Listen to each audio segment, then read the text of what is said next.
स्वामींची भक्ती सुरू केली आणि अचानक सगळे त्रास वाढले. हे शिक्षा नाही, ही शुद्धीकरणाची सुरुवात आहे.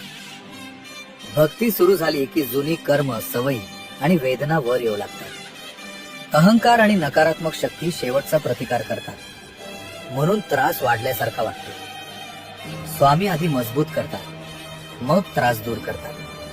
ते भक्त तोडत नाहीत, घडवतात. फक्त एकच करा, नामस्मरण, श्रद्धा आणि संयम.